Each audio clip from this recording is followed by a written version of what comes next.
தாய் தமிழ் உறவுகள் அனைவருக்கும் வணக்கம்.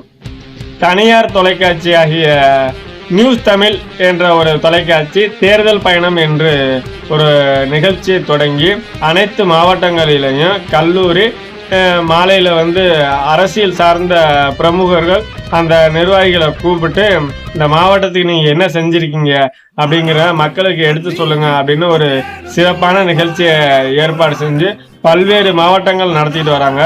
பல்வேறு இடங்கள்ல நாம் தமிழர் கட்சிக்கும் திமுகவும் பல்வேறு முரண்கள் ஏற்படுது. அங்கே திமுக செஞ்ச அவலங்களை எடுத்து காணொலி காட்சியாகவும் புகைப்படமாகவும் எடுத்து மக்களுக்கு அம்பலப்படுத்திட்டு வராங்க. இதற்கு இடையில நேற்றைய தினம் சிவகங்கை மாவட்டத்தில் காரைக்குடி என்ற பகுதியில் இதே மாதிரி ஒரு நிகழ்ச்சியை ஏற்பாடு செஞ்சிருந்தாங்க. அதில் திமுக சார்பாக ஐயா சேங்கை மாறனும், அதிமுக சார்பாக ஐயா கே உமாதேவனும், நாம் தமிழர் கட்சி சார்பாக அண்ணன் இடுமாவன கார்த்திக்கும் கலந்து கொண்டிருந்தாங்க. நிகழ்ச்சி ஆரம்பத்தில் மிக சிறப்பாக இருந்துச்சு. அதில் நாம் தமிழர் கட்சி சார்பாக அண்ணன் இடுமாவன கார்த்திக்கிட்ட நீங்கள் சிவகங்கை மாவட்டத்துக்கு செஞ்ச நன்மைகள் என்ன அப்படின்றத எடுத்து சொல்லுங்க அப்படின்னு சொல்லல அண்ணன் தொடர்ச்சியாக படிச்சுக்கிட்டே வராங்க. அதில் கடைசியாக ஒரு 2 வரிகளை படிக்கும் பொழுது இந்த சிவகங்கை மாவட்டத்தில் அதிகப்படியான கனிம வள திட்டுகள் நடைபெறுது. அரசு மதுபானங்கள் தனியார் மதுபானங்களும் அதிகமாக இருக்கு. அதை நடத்துறது திமுகவை சேர்ந்த நபர்கள் தான் அப்படின்னு எடுத்து சொல்றாங்க. இது தவறான குற்றச்சாட்டு, இதை நிரூபிக்கணும் அப்படின்னு சொல்லி திமுக சார்பாக பேசுறாங்க.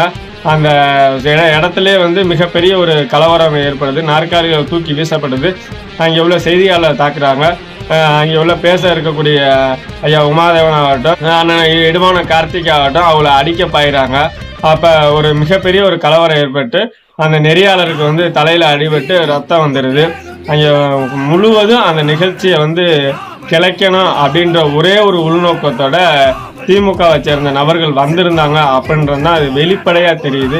ஏன்னா திமுகவில் இந்த சிவகங்கை மாவட்டத்தில் முக்கிய பொறுப்புகளில் வகிக்கிற அனைத்து நிர்வாகிகளும் தான் அதில் அடித்து உடைச்சு எல்லாமே அதை கிளச்சி அங்கே உள்ள நிருபரை தாக்குனது. ஏன் அப்படின்னா இந்த முக்கிய பொறுப்புகளில் வகிக்கிற அனைவருமே இது போன்ற சட்டவிரோதமான மணல் கொள்ளையாகட்டும், இல்லை கனிமவள கொள்ளையாகட்டும், இல்லை தனியார் பார்கள் நடத்துறதாகட்டும், இது பூராத்திலையும் ஈடுபடுறது இவங்களுடைய உண்மை முகம் வெளி வந்துடக்கூடாது, இவங்களை பேச விடக்கூடாது அப்படிங்கிற ஒரே காரணத்துக்காண்டி இந்த நிகழ்ச்சியை முழுமையாக தடை பண்ணது. இதற்கு பின்னால என்ன இருக்குதுங்கிறத தெளிவாக மாவட்ட நிர்வாகமும் தேர்தல் அதிகாரிகளும் இதை வெளிக்கொண்டு வரணும் என்பது மக்களுடைய கோரிக்கையா இருக்கு. பார்க்குற உங்களுடைய கருத்து என்னவா இருக்குங்கிறத என்னோட தெரிவிங்க.